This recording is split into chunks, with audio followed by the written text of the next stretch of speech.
முன்னேற்றத்தை கருத்தில் கொண்டு மத்திய அரசு கல்வி, சுகாதாரம், பொருளாதாரம் ஆகியவற்றில் மேம்பட பல்வேறு திட்டங்களை செயல்படுத்தி வருகிறது.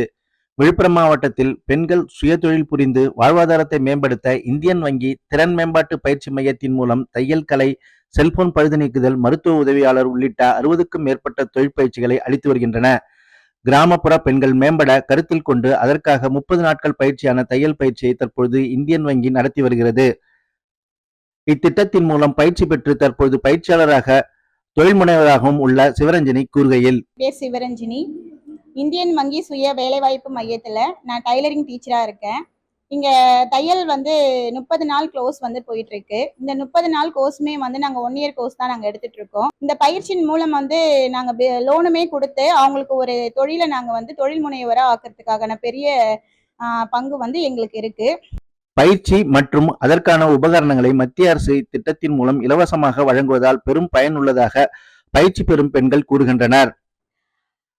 இந்த இன்ஸ்டிடியூட்ல ஆடைகள் எல்லாமே எல்லா ரகமும் சொல்லி தராங்க. அதுவும் சிறுவர் முதல் பெரியவர் வரை எல்லாமே ஆடை ரகங்களும் சொல்லி தராங்க.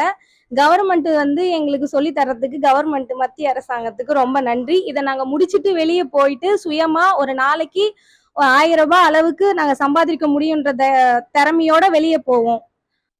இந்த பயிற்சி நிறுவனத்தின் இயக்குநராக உள்ள திருமதி ஷாலினி கூறுகையில், வணக்கம், என்னோட பேர் பேபி ஷாலினி. நான் இந்தியன் வங்கி ஊரக சுய வேலைவாய்ப்பு பயிற்சி நிறுவனத்தோட டைரக்டரா இருக்கிறேன். இந்த இன்ஸ்டியூட் நம்ம டிஸ்ட்ரிக்ட்ல 2012 வருஷம் ஸ்டார்ட் ஆயிடுச்சு. ஸ்டார்ட் ஆனதுலேருந்து இது வரைக்கும் நம்ம 312 ப்ரோக்ராம் பண்ணியிருக்கோம். அதில் 8911 பேர் ட்ரெயின் ஆயிருக்காங்க. அந்த 8911 பேர்ல 7000 பேர் சொந்தமாக தொழில் செஞ்சுட்டு இருக்காங்க. அந்த சொந்தமாக தொழில் செஞ்சவங்க கிட்டத்தட்ட ஒரு 4000 பேருக்கு நாங்கள் கடன் உதவி வாங்கி கொடுத்துருக்கோம். இது வருஷம் நடக்கும். இந்த வருஷமும் நாங்கள் ஏப்ரல் மந்த் 2 ப்ரோக்ராம் ஸ்டார்ட் பண்ணியிருக்கோம். ஃபர்ஸ்ட் ப்ரோக்ராம் ஆரி எம்ப்ராய்டரி, நெக்ஸ்ட் டெய்லரிங், ரெண்டுமே சக்ஸஸ்ஃபுல்லாக போயிட்டு இருக்கு. கிராமப்புற பெண்கள் தற்போது இத்திட்டத்தின் மூலம் தொழில் முனைவராக மாறியுள்ளனர் என்றால் அது மிகையல்ல. டிடி தமிழ் செய்திகளுக்காக விழுப்புரத்திலிருந்து ஜி சுரேஷ்.